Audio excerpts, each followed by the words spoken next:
കൂട്ടുകാരെ, എല്ലാവർക്കും നമസ്കാരം. എല്ലാവർക്കും ലിറ്റിൽ തോട്ട്സിന്റെ മറ്റൊരു വീഡിയോയിലേക്ക് സ്വാഗതം.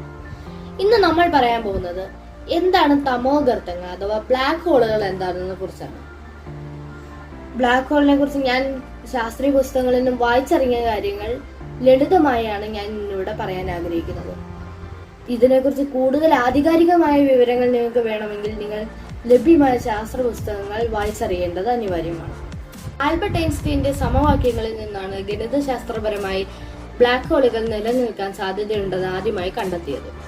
ബഹിരാകാശത്ത് പലതരത്തിലുള്ള വസ്തുക്കളുണ്ട്. നക്ഷത്രങ്ങൾ, ഗ്രഹങ്ങൾ, ഉൽക്കകൾ, വൈറ്റ് ഡ്വാർഫുകൾ, ന്യൂട്രോണുകൾ, അങ്ങനെ പലതരം. പക്ഷേ ബ്ലാക്ക് ഹോളുകളെ ഒരു വസ്തുവായിട്ട് നമുക്ക് കണക്കാക്കാൻ സാധിക്കുന്നതല്ല. പകരം അതിനെ ബഹിരാകാശത്തെ ഒരു പ്രദേശമായേ കണക്കാക്കാൻ സാധിക്കുകയുള്ളൂ. ഈ പ്രദേശത്തിന്റെ പ്രത്യേകത, ഈ പ്രദേശം ഈ വെളിച്ചത്തെ പുറത്തു കടത്തുകയോ അവിടേക്ക് വരുന്ന പ്രകാശത്തെ അത് റിഫ്ലക്ട് ചെയ്യുകയോ ചെയ്യുന്നില്ല. ഇതുകൊണ്ടാണ് ഈ പ്രദേശത്തിന് ബ്ലാക്ക് ഹോൾ എന്ന പേര് വന്നത്. പ്രകാശം പോലും പുറത്തു കടക്കാൻ കഴിയാത്ത ആ പ്രദേശത്തിന് ഒരു ബൗണ്ടറി ഉണ്ട്, അഥവാ ഒരു അതിരുണ്ട്. അതിന് പറയുന്ന പേരാണ് ഈവൻ ഹൊറൈസൺ.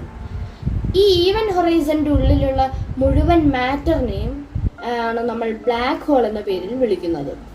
ബ്ലാക്ക് ഹോളിനെ ഒരു കറുത്ത ഗോളമായിട്ട് സങ്കല്പിച്ചാൽ അതിന്റെ ഔട്ട്സൈഡ് ബൗണ്ടറി എന്ന് പറയുന്നത് ഈവൻ ഹൊറൈസൺ ആണ്.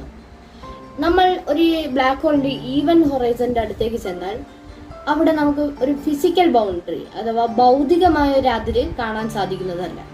ഈ ഈവൻ ഹൊറൈസന്റെ അകത്ത് കടന്നാൽ അവിടെ ഭൂരിഭാഗവും എംപ്റ്റി സ്പേസ് ആയിരിക്കും, ശൂന്യമായിരിക്കും.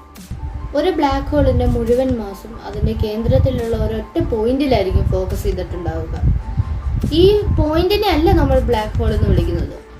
ആ പോയിന്റിനെ നമ്മൾ വിളിക്കുന്ന പേര് സിംഗുലാരിറ്റി എന്നാണ്. ഈവൻ ഹൊറൈസണും എംപ്റ്റി സ്പേസ്, സിംഗുലാരിറ്റി എല്ലാം കൂടിയതിനെയാണ് നമ്മൾ ബ്ലാക്ക് ഹോൾ എന്ന് വിളിക്കുന്നത്. അതുകൊണ്ടാണ് ബ്ലാക്ക് ഹോൾ ഒരു വസ്തു എന്നതിനേക്കാൾ പ്രകാശത്തിന് പോലും പുറത്തു കടക്കാൻ കഴിയാത്ത ഒരു റീജിയൻ ഓഫ് സ്പേസ് എന്ന് പറയാൻ കാരണം. ഈ പ്രകാശത്തിന് പോലും പുറത്തു കടക്കാൻ കഴിയാത്ത പ്രദേശം എങ്ങനെ ഉണ്ടാകുന്നു നമുക്ക് നോക്കാം. വളരെയധികം മാസ് ഒരു ചെറിയ സ്ഥലത്തേക്ക് കേന്ദ്രീകരിക്കുന്ന ഒരു സാഹചര്യം വന്നാൽ ആ മാസിന് ചുറ്റുമുള്ള ഗ്രാവിറ്റേഷണൽ ഫോഴ്സ് കൂടുന്നു. ഈ ഗ്രാവിറ്റേഷണൽ ഫോഴ്സ് ആണ് പ്രകാശത്തിന് പോലും പുറത്തു കടക്കാൻ കഴിയാത്ത ഒരു പ്രദേശം ഉണ്ടാക്കുന്നത്. മാസുള്ള വസ്തുക്കൾക്ക് ചുറ്റും എപ്പോഴും ഗ്രാവിറ്റേഷണൽ ഫീൽഡ് ഉണ്ട്. ഈ ഗ്രാവിറ്റേഷണൽ ഫീൽഡിന്റെ ശക്തി മാസിനും അതിന്റെ കേന്ദ്രത്തിൽ നിന്നുള്ള ദൂരത്തെ ആശ്രയിച്ചിരിക്കും. അതായത് കേന്ദ്രത്തിൽ നിന്നുള്ള ദൂരം കൂടുന്നതിനനുസരിച്ച് ഗ്രാവിറ്റേഷണൽ ഫോഴ്സിന്റെ ശക്തി കുറയും. ഉദാഹരണത്തിൽ ഭൂമിയുടെ കാര്യം തന്നെ എടുക്കാം.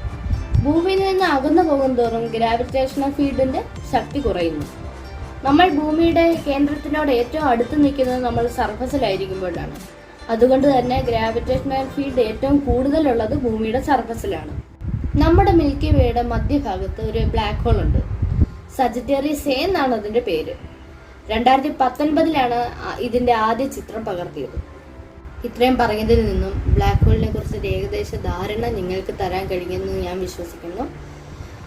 വീഡിയോ ഇഷ്ടപ്പെട്ടെങ്കിൽ ഷെയർ ചെയ്യുക, ലൈക്ക് ചെയ്യുക, സബ്സ്ക്രൈബ് ചെയ്യുക. താഴെ കാണുന്ന ബെല്ലൈക്കൺ ക്ലിക്ക് ചെയ്ത് അതിൻ്റെ അകത്ത് ഓൾ ഓപ്ഷൻ ഞെക്കി കഴിഞ്ഞാൽ നിങ്ങൾക്ക് ഞാൻ ഇടുന്ന പുതിയ വീഡിയോയുടെ നോട്ടിഫിക്കേഷൻ ലഭിക്കുന്നതാണ്.